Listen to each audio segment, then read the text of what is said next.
Can't speak when the waves reach our house up on the dunes. Time cannot be trusted. When the police come, they always come too soon. Like every day. What's up, Reign of Terror? This is the final week, the championship. First, some business.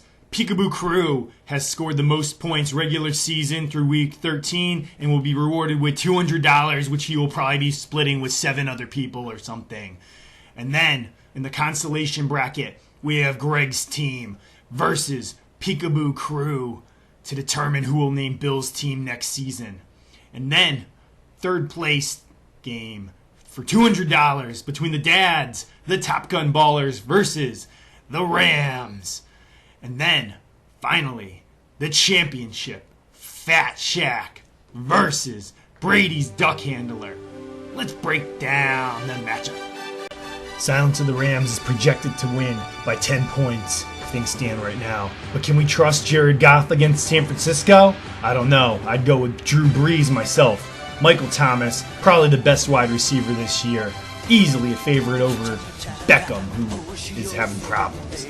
Robert Woods, solid, but again, San Francisco, good defense. Mike Williams for the Chargers should have a good matchup.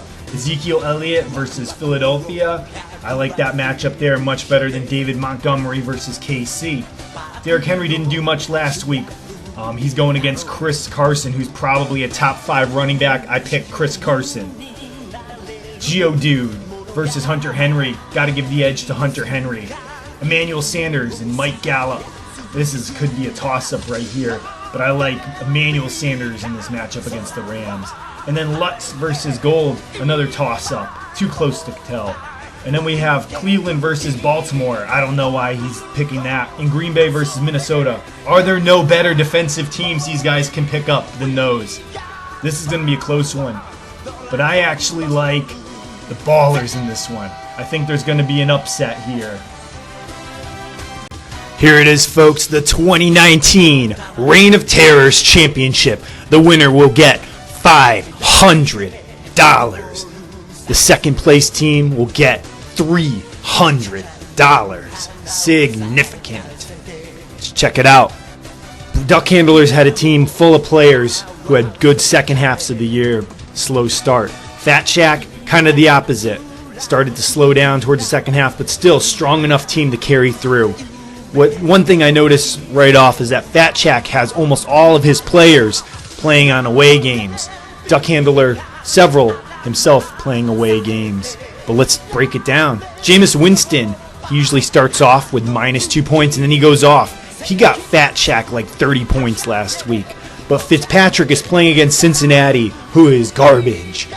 I got to still give the edge to Jameis Winston because he has been on fire lately. Then we have DeAndre Hopkins versus Galladay. This is a no-brainer. DeAndre Hopkins is going to feast on Tampa Bay. Then we got my boy Terry McLaurin versus Brown. Brown's been feasting lately, but they're playing a tough New Orleans defense. Still, he's at home. McLaurin versus the Giants. I got to go McLaurin, but close one. Then we have Ingram versus McCaffrey. McCaffrey is a god, and he will win this matchup. Mixon having a good second half, and he should feast against Miami as well. And then we have Jacobs going against the Chargers. I give the edge to Mixon. Then we have Waller and Mark Andrews. 2 very good tight ends. 2 tight ends that weren't on anybody's radar this year until they started to go. This one is too close to call. Then we have Devontae Parker, who came out of nowhere and started putting up points. Going against Sterling Shepard for the Giants. I got to give the edge to Parker against Cincy. Then we got Myers and Greg the Leg Zerloin. I got to give the edge to Myers here. And then, in our defensive matchup, we have Pittsburgh going against the Jets. And we have Baltimore going against Cleveland. I got to give the edge to Baltimore here. This is going to be a really close game. But I think, in the end, the Duck Handlers players have some better matchups. And I pick the Duck Handlers to just edge out Fat Shack in the championship.